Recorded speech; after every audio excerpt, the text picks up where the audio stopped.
this video, I'm going to show you the 3 things that once I let go of allowed me to manifest my greatest desires. I'm going to show you whether you want to attract love, whether you want to attract abundance, whether you want to live your purpose full time, whatever it is. There's 3 things that letting go of changes absolutely everything.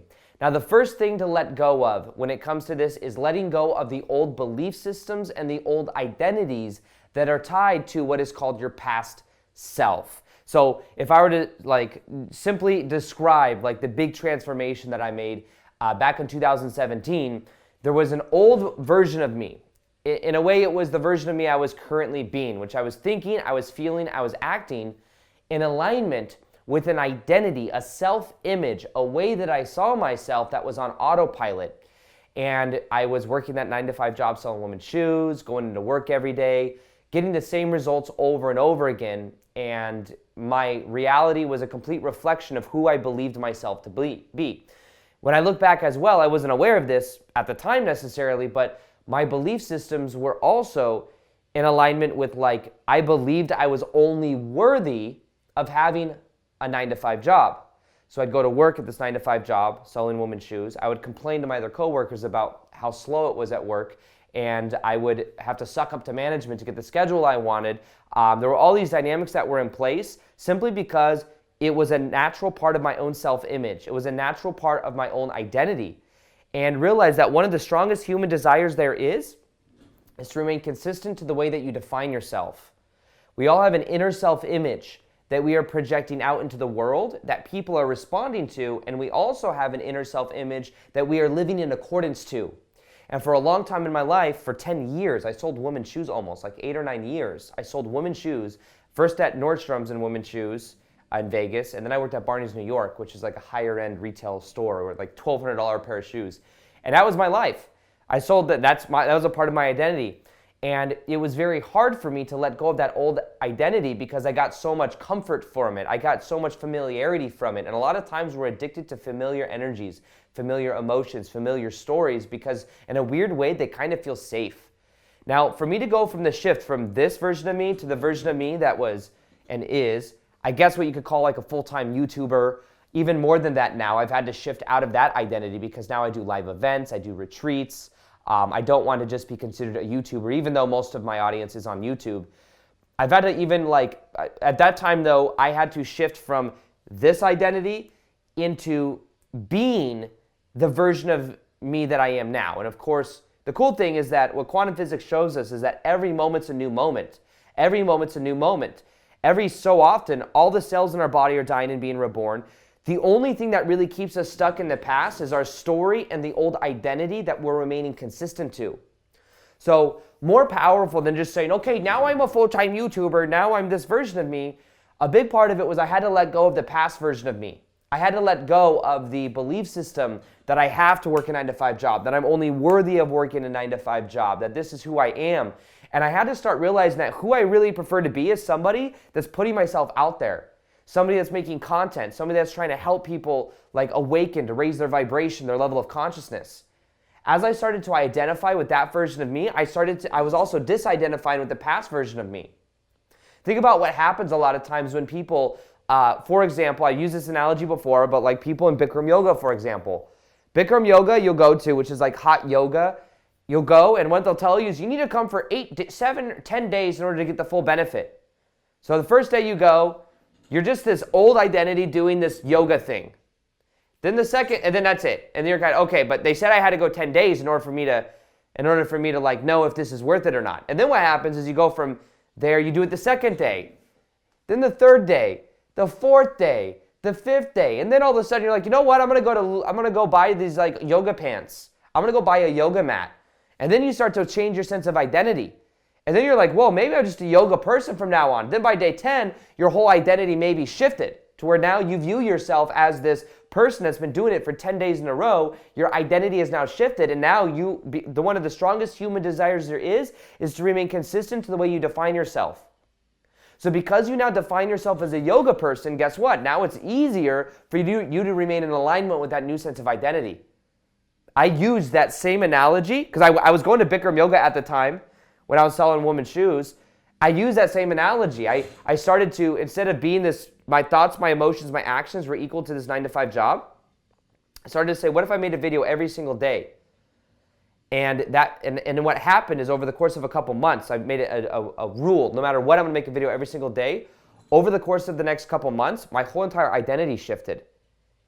I became this new version of me that then had a new reflection. My YouTube channel took off. Within 6 months, I was working. I was able to put my 2 weeks in at Barney's, New York, and I never had to work a 9-to-5 job again. But my identity shifted. I had to let go of the 9-to-5 mentality, let go of the belief systems and the believing I had to work a 9-to-5 job I wasn't passionate about. And then I had to be this new version of me and commit to it. But letting go is an important part of that. Sometimes people say, oh, just be this version of you. But if we don't let go of sometimes even the payoffs, we have payoffs for certain things that we do that we're not aware of. We may have the payoff of going to that 9-to-5 job, and that payoff I was getting, which means there's like there's an emotional like little jolt of energy I'm getting from it, even if I don't like it. Maybe it was an addiction to like the toxic workplace that was reenacting some of my childhood energy, the childhood trauma that I experienced. The power dynamics at play that felt safe and comfortable. Getting the consistent paycheck. These are all things that I got obviously a payoff from, even in the form of a paycheck. But that was one of the first things that I had to let go of in order for me to really create my dream life, is I had to let go of my old identity and the addiction to being this certain way, and then I had to choose to give myself permission to be this new version of me, knowing that I'm a new version of myself every moment. That changed so much about myself. Now, the next thing, we're going to go a little bit deeper, and this is a core thing that like will change so much once you become aware of it. One thing that I had to let go of to become and to live my dream life and to really live in more abundance than ever before is I had to let go of my core wound. The core wound that I had. Now, I believe there's 3 core wounds that I've noticed in thousands of people that have been through my challenges and whatnot. Those core wounds are, 1, the abandonment wound, where as kids we felt like our mom or dad maybe physically or emotionally wasn't there, and then we wired in a belief that said there's something wrong with me. I must change myself to make other people happy. For a long time, it was hard for me to set boundaries because I felt like I had to please everybody else and to make everybody else happy. My relationships were very depolarized because I was trying to please. It was very transactional, very conditional relationships. The abandonment wound, though, is something that I wired in a level of shame. There's something wrong with me. I must change myself to make other people happy. I don't want people to leave me, and I would end up sabotaging my relationships because of that. And I would also sabotage my own abundance. So that's the first thing to become aware of. And remember, 90% of all transformation, it's awareness. Once I became aware that I was trying to change myself to make others happy, I was able to actually start to look at that and not do that anymore.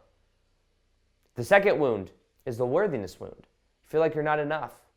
For a long time, I felt like I wasn't enough. There's something wrong with me. I would have to compensate in other ways. I would kind of have this belief where, like, if somebody were to do something nice for me, I wouldn't almost not even be able to perceive of it. I felt like it was something where, like, it was also, a lot of times some of these wounds can also be kind of connected, you know. Obviously, the level of shame if I'm broken or something wrong with me can lead to also not having worthiness, which can lead to the third wound that I'm going to share in a sec. But abundance in your life and love in your life comes as a reflection of whether you believe you deserve it or not. And not deserving in the sense of entitlement, but there's, and that's why I say a lot of times it's not about you feel unworthy, you need to believe you're worthy. That's not what I'm suggesting, because a lot of times worthiness can also be very like entitled, right? Just let go of the belief that you're not worthy. When we say we're not worthy, a lot of times we're saying like everything in this reality has a purpose. The trees, the bees, the plants, everything has a purpose, includes you. And by us saying I don't have a purpose or I'm not worthy, everything is worthy already, inherently built into reality. But when we don't believe we're worthy, we then literally like cap off ways of abundance from coming into our life. And one thing that I had to learn to do is I had to learn how to stop capping off the abundance in my life. I had to know that life could get even better and better. I had to allow myself to receive. I remember when I first started making money online and I started learning, like I had my first course, it was like a morning routine course. And I remember selling that. I made like $3,200 in like a couple weeks of like launching that course. And it was like a whole new reality for me. I had to know that I was worthy of it. I remember the first time my YouTube channel started to take off and I got all weird about it. I started like thinking about, oh my God, the YouTube channel taking off, and I was like sabotaging my own energy because it was like, it felt so weird. I didn't know how to receive it. But worthiness is becoming aware that you might believe you're not worthy, and that may have been wired in from like how you were treated younger. I'm not saying to blame your parents or anything. It's just becoming aware that this meaning's in place, that you can let go, become aware of it and let it go. The third wound is on not being able to trust. Not being able to trust the universe, trying to control outcome of things. This causes a lot of blockages. And one thing to realize, one thing that really helped me with this is to stop focus on just the outcome of things, to start trusting my own life. And I realized that because I didn't trust, and because I had trust issues, because I had an ex-stepmom in my life that was very, very emotionally manipulative and physically abusive, I wired in this belief that I can't trust people. I can't trust the universe, because why would the universe allow this shitty stuff to happen to me? Why would other people allow this shitty stuff to happen to me? So one thing that I had to do is I had to start looking at that belief. One thing I also had to do is I had to forgive my ex-stepmom, because my ex-stepmom, even though she left my life when I was 15, I never really had to see her again. People in my life kept coming into my life to reflect back that old stepmom energy of someone trying to control me. It was in the first with the form of like ex-girlfriends, and then it was a manager. It was crazy how one-on-one reflection it was, because it felt familiar to me. And once I forgave my ex-stepmom, and I realized that she was in a weird way doing the best she could with where she was like treated by her dad. Her dad was like a narcissist that was like beating the crap out of her. So she was doing that to my brother and I. Didn't make it right. There was like, oh, thank God, but it did help me understand her more. And it helped me to forgive her. And once I forgave her, people in my life that were controlling, they left. It was the craziest thing. So to really trust the universe though, the key is to become aware of what resentment you might be holding on to. Maybe you resent the universe, you resent God. I know my uncle passed away like 5 to 7 years ago, and when he passed away, I could tell my grandma developed a belief system that's like, why would God, because her best friend died, and then she developed this belief where she's almost like mad at God, mad that God would do that to her. So she had this belief system that God, the universe, just doesn't like her, you know? And I can see how that would block abundance and block you from actually being able to receive the greatness in your life. So letting go of the belief that you're unworthy, letting go of the belief that you can't trust, that it's only safe to be in your little bubble and you have to control the outcome of things, that really screws things up. Awareness of these things is the key. And then you can let go of the old meaning is really what this is. There's a meaning that was there that says, I'm not worthy, I'm broken, there's something wrong with me, I can't trust. Those are meanings you become aware of and you let go, and it transforms your life. Now the third thing to let go of that completely change everything, it's kind of similar to what I was just talking about in a deeper way, but for you to really receive the abundance in your life, you have to be present. You have to be present to the moment, and that means not just being outcome focused. When I first started making YouTube videos for a while, I was just making videos because I was so passionate about it. I want to share videos, I want to share ideas with people, I want to help people. When I was selling women's shoes, if I went into work and I wanted to help people, like I wanted to like add value to people, I wanted to connect with people, I would do very well. If I went into my 9-to-5 job selling women's shoes, which is completely commission based, and I was like, I want them to help me make my paycheck, I want to like manipulate and get the money that I want, very resistant energy, and it wouldn't work out. I wouldn't do as well. I applied that same learnings to my YouTube channel. Only make videos that I'm passionate about, that I want to like share with the world, and not be attached to outcome of what people think. And as I started like enjoying the process more, I started to do better. It was incredible how well this worked once I started to apply it. And when I'm making a video and I'm like, I need so many people to watch this video, I need this out of it, you can feel that there's manipulative energy there. So the key is really letting go of outcome. And the key to this is being present to the moment and enjoying the process, not doing something because of what it'll get you, doing it because it's who you are. Make this video right now because it's part of my identity. It's part of who I am. It's who I choose to be. It's passionate in the moment. Also, what helps people to manifest their greatest desires is to enjoy the process more, to have more fun. When I went into work and I focused on having fun and connecting with people, I did so well. When I went to the work and I was very serious, I was like, I need to make money, I need to do this, I need to do that. Very different energy. I was watching Iron Chef last night. And in Iron Chef, there were these two guys going against each other. One guy was very serious. The other group, it was this guy that had like this really youthful energy that was like, every dish that he made on Iron Chef was like in like a little like dinosaur thing. It was like in this lunchbox. He liked to cook and to like bring the inner child through his cooking. But he was also drinking drinking alcohol while he was cooking. He was just having so much fun. And it was so funny to watch the difference because this other guy, this Australian guy that's like an Iron Chef, was like super serious, really into it, super controller mentality. The other guy was super chilled, super laid back. Now, ironically enough, the guy that was super serious actually won. So maybe that kind of goes against what I'm sharing here. But I can tell you the other guy enjoyed the process a lot more. Now, there's a deeper element here because a lot of times we can say, oh, the guy that won did this, that works even better. And what I've learned in my own life is a lot of times the answer is not this or this, it's a little bit of both. I think this guy could have maybe enjoyed the process a little bit more because one of the reasons he might be such an amazing Iron Chef could be because of this, maybe some type of thing that happened as a kid where he realized he didn't feel safe, so he has to like create all this achievement in the world in order for him to feel good enough. So he may actually feel unworthy, and for him to feel worthy, he's got to become super successful and be the best at what he does in order to like be enough. And that might work for him.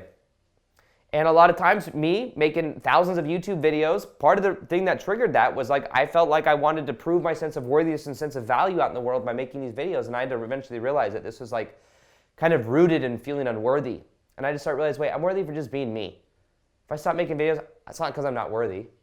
I'm worthy just for being me. And the reason I share that with you right now is because I think this is it's a little bit of both. It's a little bit of being focused on the outcome and also being in the moment. It's both.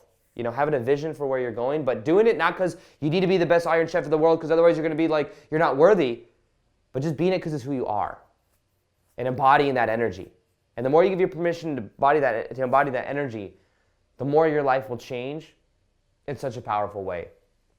Now there is a inner child meditation. Everything I'm sharing with you right now, if you do this inner child meditation, it will help you to completely transform your energy from the inside out. You can heal the trust wound, the abandonment wound, the worthiness wound, and you'll notice that everything in your life, because it changes as a reflection of that. So if you want to listen to that meditation, it's my most powerful meditation. It's absolutely free. You go to aarondowdy.com/child or click the link in the description box below. It's the inner child meditation, but it's aarondowdy.com/child. Check that out. Also, if you want a video that's going to show you how to create more magnetic energy than ever before so you can really attract your true desires, watch this video right here. In this video, I want to share you 5 secrets to letting go that will make you more attractive and that will completely transform your life. And when you start applying them, it changes everything because you start realizing who you really are and you start letting go of what you are not. So